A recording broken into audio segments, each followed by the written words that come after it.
محترم عزیز سامعین، گزشتہ جمعۃ المبارک میں ہم نے سورۃ الفاتحہ کی تفسیر، احکام اور اس کے شان نزول کے حوالے سے چند گزارشات پیش کی تھیں۔ سورۃ الفاتحہ مکی ہے، اس کی 7 آیات اور 1 رکوع ہے۔ سورۃ الفاتحہ کو سورۃ الشفاء بھی کہتے ہیں، ام الکتاب بھی کہتے ہیں، اور قرآن مجید کی اصل بھی کہتے ہیں۔ یہ وہ واحد سورت ہے جو مکمل طور پر ایک ہی وقت میں اس کو نازل کیا گیا۔ باقی جتنی بھی صورتیں تھیں ان کو مختلف آیات میں مختلف موقعوں پر نازل کیا گیا۔ مثلاً جب ابتدائیہ قرآن مجید کی جو ابتدا ہوئی، جب نزول قرآن ہوا، تو سب سے پہلے جو آیات وہ نازل ہوئیں وہ سورہ علق کی یعنی سورہ اقراء کی چند آیات تھیں جو نازل ہوئیں۔ اقرأ بسم ربک الذی خلق خلق الانسان من علق اقرأ وربک الاکرم الذی علم بالقلم علم الانسان ما لم یعلم۔ یہ وہ ابتدائی آیات تھی جو نزول قرآن پاک جب شروع ہوا تو ان آیات کو نبی اکرم صلی اللہ علیہ وآلہ وسلم کے ذات اقدس اور آپ کے منور دل پر اتارا گیا۔ اسی طرح دوسری دفعہ جو آیات نازل ہوئیں وہ سورۃ المدثر کی چند آیات ہیں، وہ نازل ہوئیں۔ وقتاً فوقتاً قرآن مجید کے مختلف حصے جو ہیں وہ نازل ہوتے رہے۔ مکمل طور پر پوری سورہ سوائے سورہ فاتحہ کے کوئی بھی نازل نہیں ہوئی۔ اس سورہ کو یہ اعزاز حاصل ہے کہ یہ سورہ مکمل طور پر ایک ہی وقت میں یہ نازل ہوئی، اور اس کا شان نزول آپ کو میں بتا چکا ہوں کہ حضور پاک صلی اللہ علیہ وآلہ وسلم کی بارگاہ میں حضرت جبرائیل علیہ السلام تشریف فرماتے تو ایک زوردار دھماکہ ہوا، زور سے آواز آئی، تو نبی اکرم صلی اللہ علیہ وآلہ وسلم نے پوچھا، ہے جبریل یہ کیسی آواز تھی؟ تو جبریل نے عرض کیا، یا رسول اللہ، آج آسمان دنیا سے ایک ایسے فرشتے کا نزول ہوا ہے جو اس سے پہلے کبھی بھی اس دنیا پر نہیں آیا، تو آپ کے لیے وہ سورۃ الفاتحہ کا تحفہ لے کر حاضر ہوا ہے، اور سورہ بقرہ کی آخری رکوع ہے، آمن الرسول والی آیات، وہ لے کر حاضر ہوا ہے۔ تو یہ جبریل علیہ السلام، کیونکہ باقی قرآن تو جبریل لاتے تھے، تو اس کے لیے مخصوص فرشتہ اللہ رب العزت نے کیا جو یہ آیات لے کر آیا۔ اس کی ابتدا بھی دوسری صورتوں کی طرح، جس طرح دوسری سورہ شروع کی جاتی ہیں بسم اللہ الرحمن الرحیم، تو اس کی ابتدا بھی بسم اللہ الرحمن الرحیم سے ہوئی ہے۔ اور کچھ مفسرین محدثین فرماتے ہیں کہ بسم اللہ سورۃ الفاتحہ کا ہی حصہ ہے، اور بعض مفسرین یہ کہتے ہیں کہ سورہ فاتحہ الگ ہے اور بسم اللہ الگ ہے، کیونکہ بسم اللہ تمام صورتوں کے ساتھ لکھی جاتی ہے، اس لیے اس کو ایک انفرادی حیثیت حاصل ہے بسم اللہ الرحمن الرحیم۔ اور میں نے پچھلے جمعۃ المبارک میں یہ عرض کیا تھا کہ بسم اللہ الرحمن الرحیم کو عربی میں تسمیہ کہتے ہیں، اور ہر اچھے کام کی ابتدا کرنے سے پہلے ہمیں بسم اللہ الرحمن الرحیم ضرور پڑھنی چاہیے۔ جب بھی ہم پانی پینے لگیں تو بسم اللہ پڑھنی چاہیے، کھانا کھانے لگیں تو بسم اللہ پڑھنی چاہیے۔ ہر اچھے کام کی ابتدا ہمیں بسم اللہ سے کرنی چاہیے، کیونکہ اس کے اندر برکت بھی ہوتی ہے اور اللہ کی رحمت بھی شامل حال ہوتی ہے۔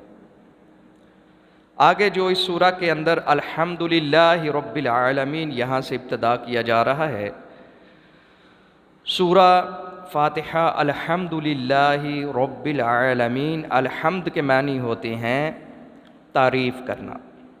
حمد کہتے ہیں تعریف کرنا۔ حمد خاص اللہ رب العزت کے لیے ہوتی ہے۔ حمد ہوتی ہی وہ ہے جس میں اللہ رب العزت کی تعریف بیان کی جائے۔ حمد اسے کہتے ہیں جس میں اللہ رب العزت کی تعریف بیان کی جائے۔ نعت وہ ہوتی ہے جس میں رسول اللہ صلی اللہ علیہ وآلہ وسلم کی تعریف بیان کی جائے۔ نعت میں اور حمد میں یہ فرق ہے۔ اور ایک منقبت ہوتی ہے، منقبت کہتے ہیں جس میں آپ کسی ولی اللہ کی یا آپ کسی اللہ کے نیک بندوں کی جس میں صفات بیان کرتے ہیں، اس کو منقبت کہتے ہیں۔ یہ تین چیزوں کو ذرا اس کو ذہن میں رکھیے، فرق رکھیے، حمد، نعت اور منقبت۔ تو حمد جو ہے اس کا مطلب ہے تعریف۔ الحمدللہ، تمام تعریفیں اللہ ہی کے لیے ہیں، للہ، اللہ ہی کے لیے ہیں۔ یا مفسرین فرماتے ہیں کہ الف اور لام جو ال ہے یہ خاص، اس کا مطلب ہے تمام، اس کا مطلب ہے تمام تعریفیں اللہ رب العزت کے لیے ہے۔ کیوں تعریفیں اللہ کے لیے ہیں؟ کیونکہ وہ رب العالمین، کیونکہ وہ عالمین کا رب ہے، وہ عالمین کو پالنے والا ہے، اس لیے اللہ رب العزت کی تعریف کی جا رہی ہے۔ تو الحمد کا ایک معنی شکر بھی ہے، شکر بھی حمد میں سے ہے، اور تعریف، الحمد کا مطلب تعریف بھی ہے۔ لیکن شکر جو ہے وہ خاص معنوں میں استعمال ہوتا ہے، اور حمد جو ہے وہ عام معنی میں شمار ہوتا ہے۔ مثال کے طور پر تعریف تو ہم ہر ایک چیز کی کرتے ہیں۔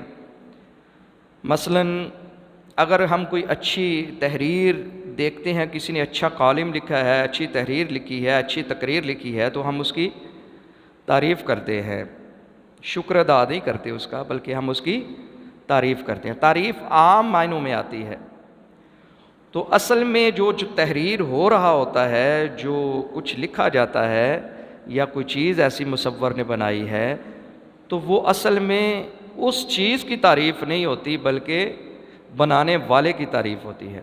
کسی اچھے منظر کو ہم دیکھ لیں، کسی حسین وادی کو ہم دیکھ لیں، کسی خوبصورت چہرے کو دیکھ لیں، کسی خوبصورت پینٹنگ کو دیکھ لیں، کسی خوبصورت بلڈنگ کو دیکھ لیں، پہاڑوں کو دیکھ لیں، سمندر، جو بھی ہمیں کوئی چیز خوبصورت نظر آتی ہے تو ہم جب اس کی تعریف کرتے ہیں، اصل میں اس چیز کی تعریف نہیں ہوتی، بلکہ اس کے بنانے والے کی تعریف ہوتی ہے۔ بلکہ اس کے بنانے والے، کوئی بھی یہ نہیں کرتا جی یہ جو تحریر ہے، اگر کسی نے کچھ لکھا ہے تو وہ قلم کی تعریف کی جائے گی۔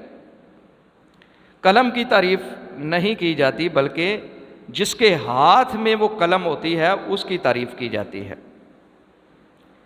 دیکھیں کوئی پینٹنگ بناتا ہے تو کسی اناڑی بندے کے ہاتھ میں، کسی اناڑی بندے کے ہاتھ میں وہ قلم دے دیں، پینٹنگ برش دے دیں، تو وہ اس کے عجیب سی اس کی حالت کر دے گا۔ تو اصل میں کوئی بھی تعریف جو ہے وہ تعریف بنانے والے کی ہوتی ہے۔ جتنی بھی کائنات کو اللہ رب العزت نے اتنا خوبصورت بنایا، پہاڑ بنائے، وادیاں بنائیں، خوبصورت چیزیں پیدا کی اللہ نے، انسان بنائے، مخلوق بنائی، تو اصل اس چیز کی تعریف نہیں ہوتی، بلکہ اس کو بنانے والے کی تعریف ہوتی ہے۔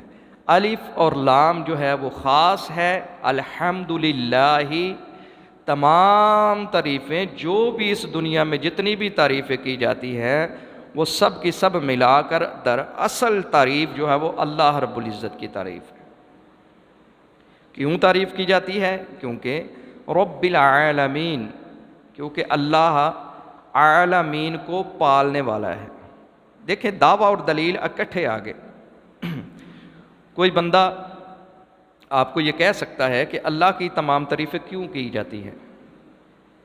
کوئی بد مذہب جو اللہ کو نہیں مانتا وہ آپ سے سوال کر سکتا ہے کہ جی یہ کیا بات ہے، تمام تعریفیں آپ اللہ کے لیے کر رہے ہیں؟ یہ ہم نے دعویٰ کیا ہے کہ جتنی بھی تعریفیں ہیں، جتنی بھی اچھائیاں ہیں، جتنی بھی خوبصورتی ہے دنیا میں، کائنات میں، جتنا بھی حسن ہے وہ اللہ کی طرف سے ہے۔ کیوں؟ آگے اللہ نے جواب دیا، رب العالمین، رب العالمین، جو تمام عالمین کا پالنے والا ہے۔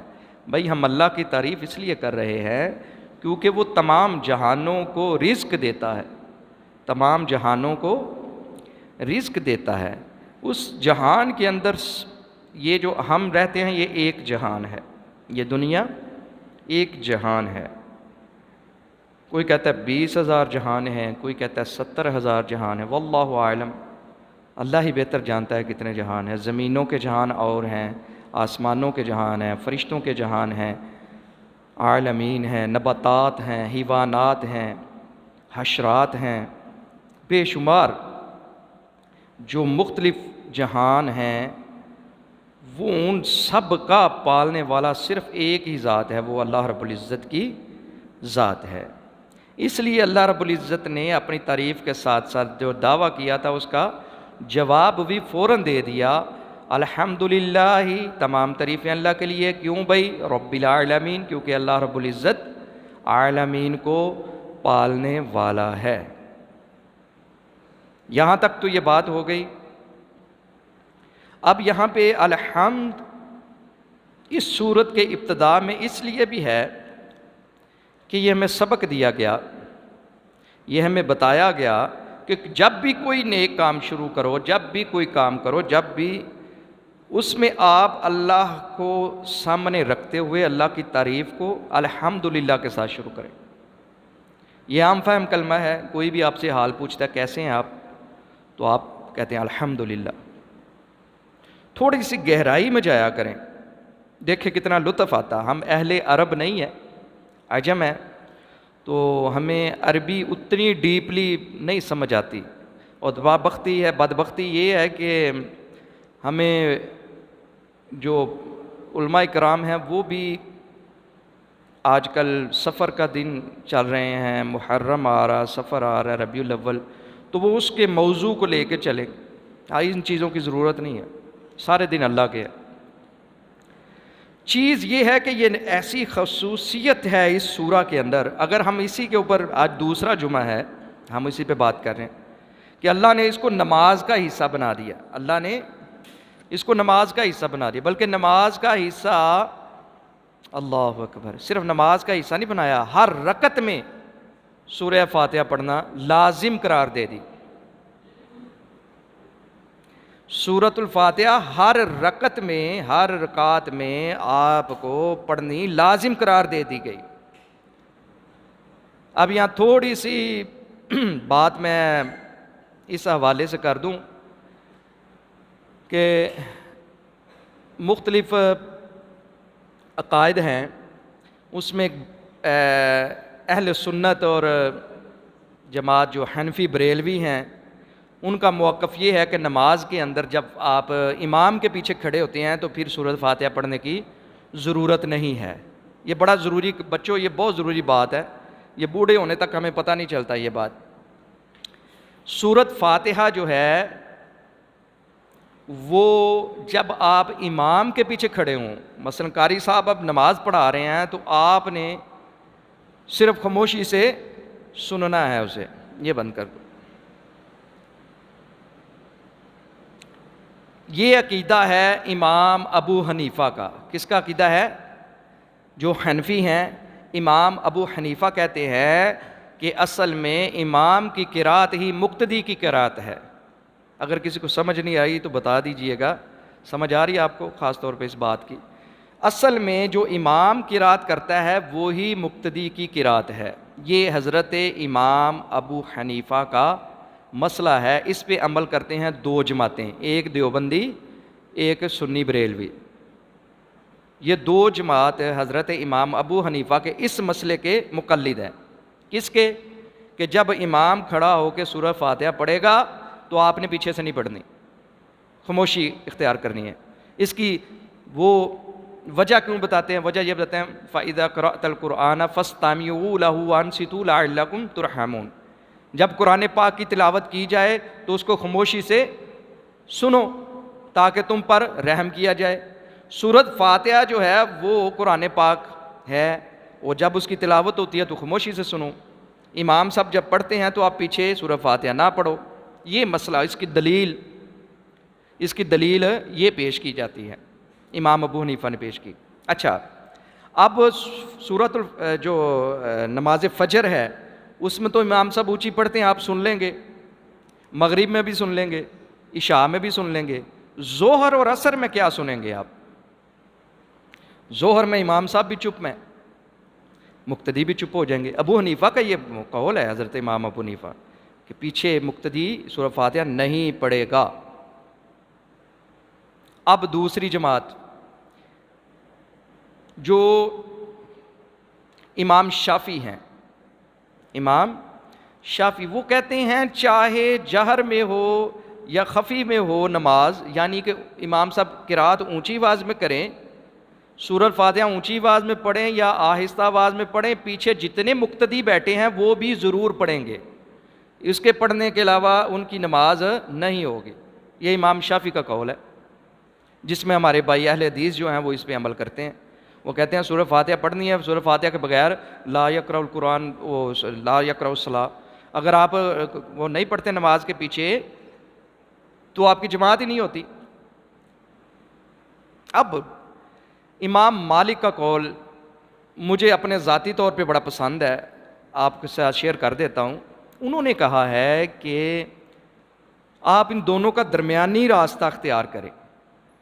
امام مالک کا جو قول ہے، انہوں نے فرمایا کہ آپ ان دونوں کے درمیانی راستے کو اختیار کریں۔ مطلب یہ کہ جب امام اونچی آواز میں پڑھے قرات تو خاموشی سے سنو، جب امام اونچی آواز میں پڑھے، سورۃ فاتحہ پڑھتا ہے یا کوئی سورۃ ساتھ ملا کے پڑھتا ہے تو خاموشی سے سنو، کیونکہ قرآن مجید کہتا ہے کہ جب قرآن کی تلاوت ہو تو خاموشی سے سماعت کرو تاکہ تم پر لعلکم ترحمون، تاکہ تم پر رحم کیا جائے۔ اور جب امام خفی میں پڑھے، ظہر ہے عصر ہے، تو اس کے اندر کیونکہ پتہ ہی نہیں چل رہا آواز، جب آپ خاموشی سے کھڑے ہوں گے نا، میرا اپنا ایک نظریہ ہے، جب آپ خاموشی سے کھڑے ہوتے ہیں سوچیں زیادہ آتی ہیں، بندے کو خیالات زیادہ آتے ہیں، اگر آپ کچھ پڑھتے ہوں گے پھر کم آئیں گے۔ تو اس لیے امام مالک نے یہ فرمایا کہ اگر امام قرات خفی میں کر رہا ہے، مثلاً کہ خاموشی سے وہ پڑھ رہا ہے ظہر اور عصر کی نماز، تو اس میں آپ سورہ فاتحہ پڑھ لیں۔ اگر امام بلند آواز سے قرات کے ساتھ پڑھ رہا ہے پھر آپ سورہ فاتحہ اس کے پیچھے سماعت کریں۔ یہ تینوں کا میں نے آپ کو قول سنا دیا، امام ابو حنیفہ کا بھی، امام شافعی، یہ بچوں کے لیے خاص تھا، امام ابو حنیفہ کا بھی، امام شافعی کا بھی اور امام مالک کا بھی۔ تو یہ سورہ فاتحہ کے حوالے سے بات کی جا رہی تھی۔ سورہ فاتحہ کو یہ اعزاز حاصل ہے کہ اللہ رب العزت نے اس کو نہ صرف قرآن مجید کی پہلی سورت بنا کے بھیجا، نہ صرف مکمل سورت کے طور پر اس کو نزول کیا، نہ صرف اس کے لیے ایک اسپیشل قسم کا فرشتہ اس دنیا میں نزول ہوا اس کا، بلکہ اس کو اللہ رب العزت نے نماز کا حصہ بنا دیا، صرف ایک نماز کا نہیں، پانچوں نمازوں کا، اور اس کے بعد پھر ہر رکعت میں اس کو پڑھنا لازمی قرار دیا۔ یہ فوقیت ہے، یہ فضیلت ہے سورۃ الفاتحہ کی۔ اور یہ سورۃ الفاتحہ کا نام ایک میں نے آپ کو بتایا ام الکتاب ہے، شفا بھی ہے، اس کا نام دعا بھی ہے یہ، کیونکہ اس کے اندر اللہ رب العزت فرماتے ہیں، بخاری شریف میں حدیث ہے کہ اللہ رب العزت نے فرمایا میرا اور میرے بندے کا مشترکہ بیان اس صورت میں ہے۔ پہلا حصہ، پہلی 3 آیات جو ہیں وہ خاص میرے لیے ہیں، اور اگلی جو 3 آیات ہیں وہ میرے بندے کے لیے ہیں۔ اب اس میں پہلی 3 آیات کون سی ہیں؟ الحمدللہ رب العالمین، تمام تعریفیں اللہ رب العزت کے لیے جو کہ تمام جہانوں کا پالنے والا ہے۔ وہ ابھی آپ کو تشریح کر کے دی کہ کیوں ہم تعریفیں تمام اللہ کی کیوں ہیں، تو اس کی وضاحت کر دی کیونکہ وہ عالمین کا پالنے والا ہے۔ آگے اللہ رب العزت ارشاد فرماتے ہیں الرحمن الرحیم، مہربان، رحمت والا اور بہت بڑا مہربان۔ 2 چیزیں آ گئی، دعویٰ پہلے کیا کہ تمام تعریفیں اللہ کے لیے ہیں، کیوں کوئی دعویٰ کو رد کر سکتا ہے بھائی کیوں اللہ کے لیے ہیں؟ اللہ نے آگے بتایا اسی کلمے میں کیونکہ میں تمام جہانوں کا پالنے والا ہوں، نباتات کا، حیوانات کا، انسانوں کا، زمین کے اندر جو مخلوق ہے، آسمانوں کے اندر جو مخلوق ہے۔ اس کے بعد رحمان بھی ہوں اور رحیم بھی ہوں، یہ 2 چیزیں بتائی۔ آگے پھر اللہ نے فرمایا مالک یوم الدین، اور میں جزا کے روز کا مالک بھی ہوں، بدلے کے روز کا مالک بھی ہوں۔ مالک تو اللہ ہر روز کا ہے، اس کائنات کا مالک ہے، پھر مخصوص یہاں پہ اللہ رب العزت نے کیا کہ میں روز قیامت کا مالک ہوں۔ تو اس کو انشاءاللہ ہم اگلے جمعۃ المبارک میں پورا کریں گے کہ اللہ رب العزت نے یہ دعویٰ کیوں کیا کہ میں قیامت کے روز کا مالک ہوں، حالانکہ ہماری تو ہر دن کا مالک اللہ ہے، ہر سانس کا مالک اللہ ہے، ہر چیز کا مالک اللہ ہے، اللہ رب السماوات والارض۔ تو انشاءاللہ اگلے جمعۃ المبارک میں ہم مالک یوم الدین سے شروع کریں گے۔ اللہ رب العزت ہمیں عمل کرنے کی توفیق عطا فرمائے۔